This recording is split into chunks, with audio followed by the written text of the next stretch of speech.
So, welcome to Encore, the show and about Encore entrepreneurs who are over age 50 by the Encore Entrepreneur Institute.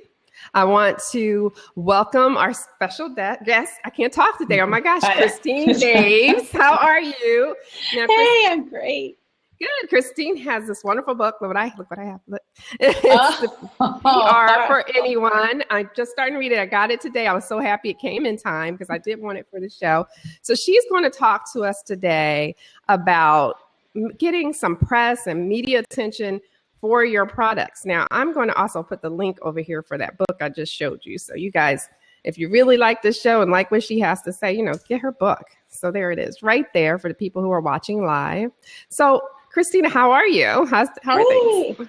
I'm great. I just got back from New York, so it was this whirlwind weekend, and then working all day today. So I said, I've got to get my second wind, and 8 o'clock, I'm ready for bed. I know. That's, Encore entrepreneurs, we go to bed early. So yes, because we get up early. Yeah, absolutely. I'm up at the crack of dawn. So yeah. Let me ask you a few questions. Okay. Yeah. So what 3 things that, that you can think of that are really important that a business owner with no budget can get the media's attention, especially, I'm going to add, especially if they can tweak it for like older entrepreneurs, because, sometimes we're worried about appearing on television, or ageism too sometimes. So, what can we do? What 3 things can we do? The most important tips you can give. So my biggest tip, and anyone who's been on, who knows me, who knows anything about me, I swear by HARO, which is Help a Reporter Out. I have been on television repeatedly because of that. I've been in national media outlets. They just had this insanely amazing article in Forbes on both my businesses.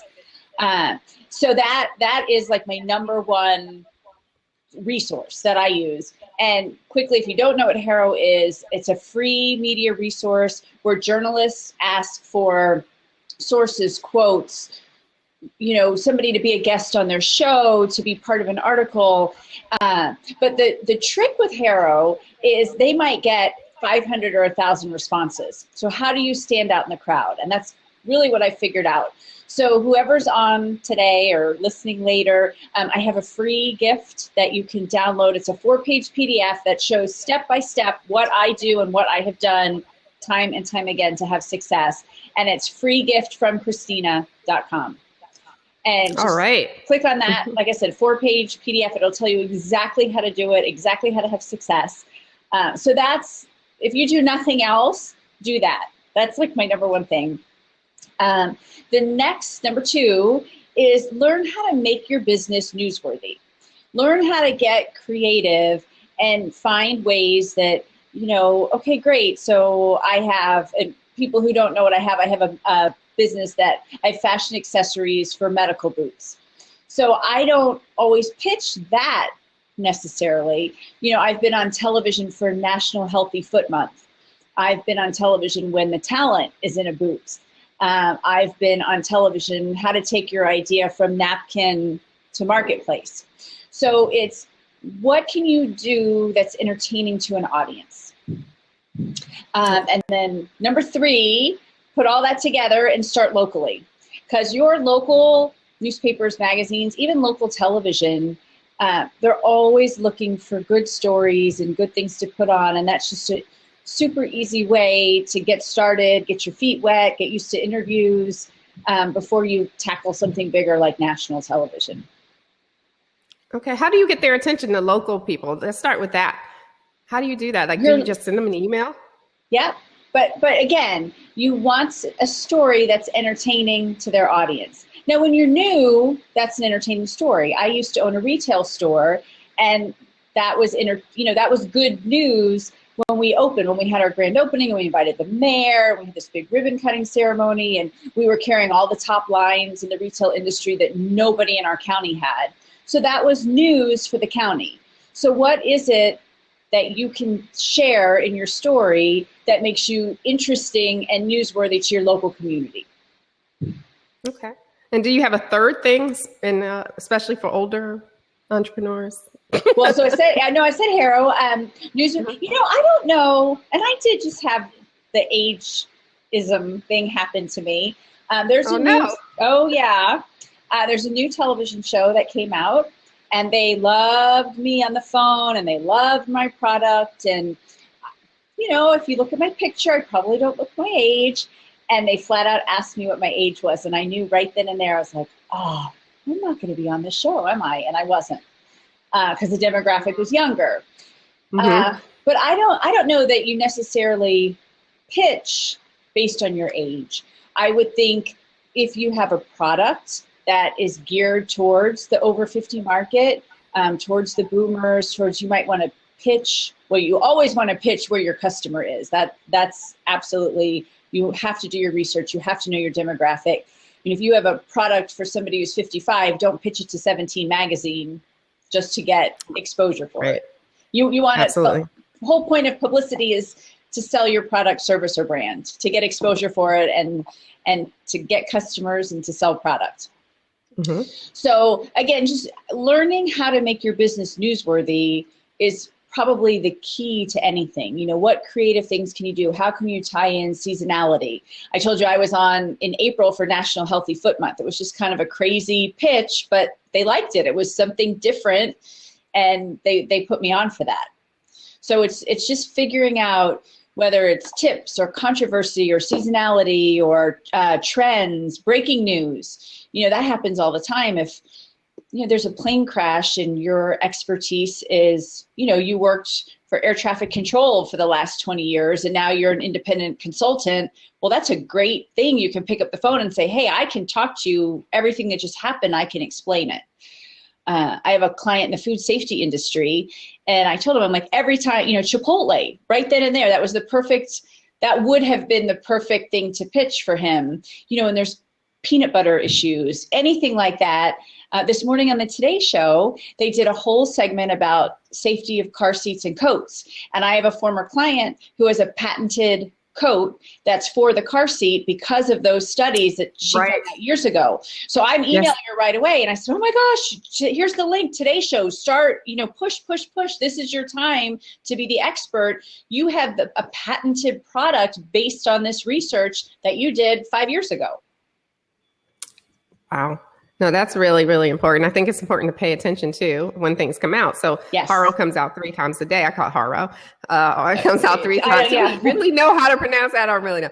But it comes out 3 times a day. And sometimes it can be tedious. You're busy doing other things, but to check it, because time you don't check it is the time they're going to be looking for you. So it's really important to keep. That's how I found you, for goodness sake, you know. So it's really a good resource. It really is. It truly is. In the past now, PR has been by word of mouth. You know, that was the best PR. Everyone said it, you know, so, but social media has kind of replaced the traditional word of mouth advertising. How basically can we get attention out there? There's so much noise of people trying to get your attention for products. Right. But so has social media replaced word of mouth? And how can we get attention from people? I don't know that it's replaced word of mouth. It's made your word of mouth a lot bigger, but you need to use social media in an engaging way. You know, you don't just want to constantly push your information out there. You want to be engaging with people so that they are sharing you. I mean, your fans are the people who can grow this the fastest. You look at things that go viral on YouTube and anything like that. You can put it out there, but you need to engage. You need to get other people excited about it. So it's word of mouth, but it's just different word of mouth. It's instead of picking up the phone or telling your neighbor or telling somebody like that, you're sharing with your social media followers. Right. Okay. So is there one particular thing you can do to stand out from the crowd, or is it pretty much individually based? I think, again, engaging with your followers, letting them know that you're there and you're listening and you're hearing what they have to say. And I think that is the best way. And customer service, you know, that kind of goes along with engaging with them. You know, stand out from everybody else and just be different, and, you know, show people that you believe in them and you want to do right by them, and you want to, you know, have a great product, and you want people to share that it's a great product, because people will share good news just as easily as they'll share bad news. So, if you have a customer service issue, and I have had a lot of success because of that. There's something wrong, I fix it right away, and I get so much positive, so many positive messages, and oh my gosh, nobody would do anything like that. You're wonderful, you're great, and that spreads just as quickly as bad news would spread. Okay. No, that sounds great. Now, if you have any questions, if you just joined us, those that are watching live, please make sure you post them because we will try to get to them at the end of the show. It seems like the most desired and mysterious type of public relations for most businesses to get is to get their product or their service on television. Yes. But you've been very successful at doing so. What are some of the necessary steps to make that happen, especially if it might say it doesn't go through Haro? Is there another way to do that? Sure, and starting local is, like I said, is the easiest way to do it. I have been on my local Fox station 5 times for the same product. Just always, the same product. It's still, it's nothing new. It's the same old, same old. I was on, I told you, for National Healthy Foot Month. I was on about entrepreneurs taking a product from napkin to market. I was on 2 weeks ago when the morning show Encore was in a medical booth. So the woman that I had built a relationship with, the anchor there at Fox, said, oh my gosh, you have to email Christina, have her on, she'd be perfect. And we did, and I got a 6-minute segment on Fox. Wow, that's really awesome. 6 minutes in the number 9 market in the country. That's a lot of advertising dollars. That's like huge. And I sold a ton of product that day. But that's, and most people are not in the top markets. You have New York, you have LA, you have Chicago. Again, I'm in DC, that's number 9, but most people, I think you're in Florida, right? Yes. So that's a smaller market. It's a lot easier to get on a television station like that. But the key is building relationships with people there. And you can do that on social media. The journalists are on social media. Tell them you love the story they ran, or you have a comment on it. Share it with your audience. Oh, you look at this, they'll see that you shared it. But that's really, build that relationship, foster that, and then when you pitch a story, they're going to know who you are. Okay. Now, what if you don't have a product and you have a service? Is it different? Yeah, and it's funny. I think it's almost easier with a service because for a service-based industry, so a product, for me to be on my same Fox station 5 times is really, I wouldn't tell any of my clients that that's realistic because it's really not in a local market. You're usually a 1 and done, maybe a 2 and done. But for service, you're establishing yourself as an expert in your industry. I have been on television for DIY PR and DIY marketing and that kind of stuff. And I will probably have more success with that being a repeat guest because anytime they're doing a story, about entrepreneurship or promoting your product or service, they can come to me to talk about it. So if you have a service-based industry, and even HVAC, plumbing, anything like that, an electrician, become that local go-to expert in your community so that if there's something, when wintertime, I mean, obviously you're in Florida, but I'm in the mid-Atlantic, if we're getting ready to have a blizzard, who's the local roofing guy that you can call to talk about what to do so your roof doesn't cave in when you get a foot of snow? Right. That's really good. Okay, so we know there's more to PR than just sending an email, right? Yeah. So how important is follow-up? How important? Do you bug them? I mean, when do you know to stop? You send a follow-up email and then that's it? Or what do you do? So I send my email. If I don't hear anything, I'll send a follow-up email and we'll do a follow-up phone call.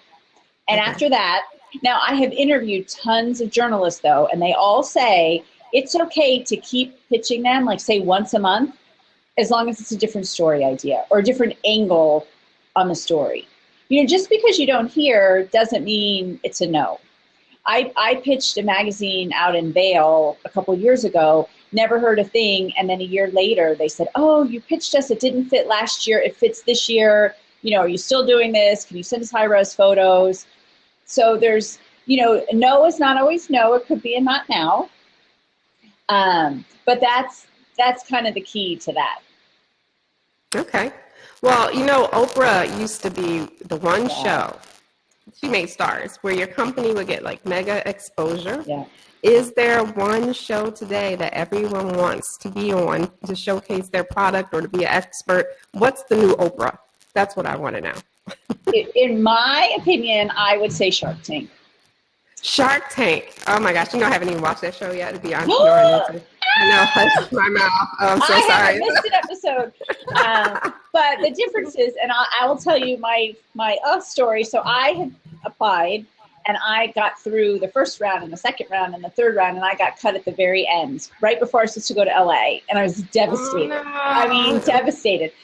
6 months later, I ended up on the Steve Harvey show. I ended up winning an inventors competition. I won a ton of money. I didn't have to share it with anybody.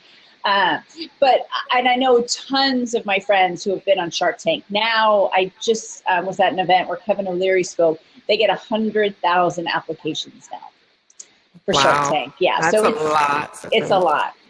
But if you can get on there, whether they fund it or not, I mean, it's one of the top shows on television. You're getting millions of eyeballs on your product. So that would be, to me, my opinion, the closest thing, to the Oprah magic that we had then, now is if you can be on Shark Tank.